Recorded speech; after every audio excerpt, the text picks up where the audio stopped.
Nashville's police and firefighter unions are speaking out following a NewsChannel 5 investigation. Both question why Metro's using so much property tax money to fuel the city's explosive growth. Investigative reporter Ben Hall is examining tax incentives in building boomtown. Ben.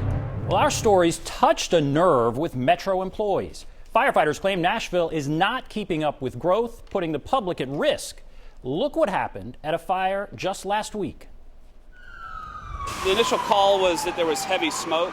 It's the kind of fire that can quickly get out of control. We make sure that we throw everything at it when we suspect that there may be some sort of a high-rise fire.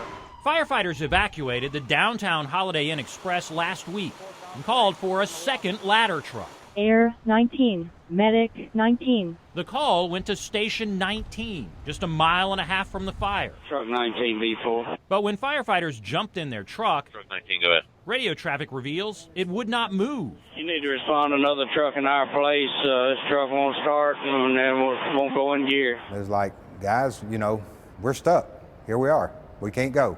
Former firefighter and union president Mark Young says Station 19's regular truck, Ladder 19, was sitting in Metro's maintenance yard, waiting on repairs of its own. The truck that failed to move was a replacement truck. Put it in neutral drive, do everything you can. Shut it off, start it back up, put it in drive, and it just wouldn't roll. Operation to command. Metro was forced to dispatch truck 37 from Bellevue, nearly 15 miles from the fire. The IT City is having to dispatch a truck company from one of our furthest outlying stations to the middle of downtown Nashville. Young says maintenance problems, like the one Sky 5 found here, are crippling the department, forcing Metro to move trucks from one station to another just to keep them open. Good morning, and thank you for having us here today. Fire Chief Rick White acknowledged the problems in this year's budget hearing. Our heavy fleet is quickly aging.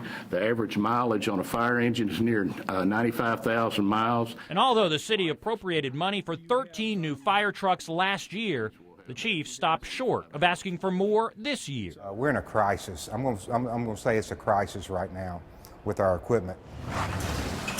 While the union says the city is not investing enough in its aging fire trucks, our investigation found Metro diverts more than $17 million a year in property taxes to MDHA to fund more development, a fact that was news to firefighters. First I'd heard of it. There's all of this tax money that could have been used to fix this.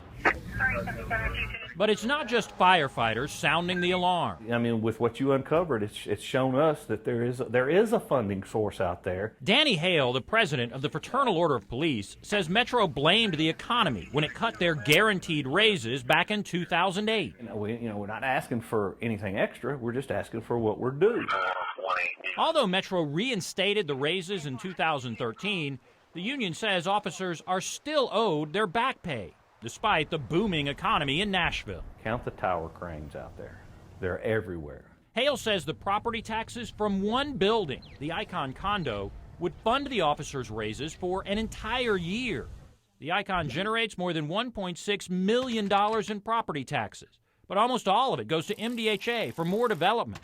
Metro's general fund gets just $17,000. Don't tell me how bad it is and then get out there with your gold shovel and take a picture and break ground on another 10, 12, $20 million project. Just please don't do that to me. Both fire and police unions say Nashville's booming growth brings new stresses, and Metro must keep up. It's a safety factor. It's a safety factor for the men and women on the job, and it's a safety factor for the taxpayer. Luckily, no one was hurt in that hotel fire. Firefighters say it could be different next time. Both unions say they will have tough questions for the mayoral candidates about this issue.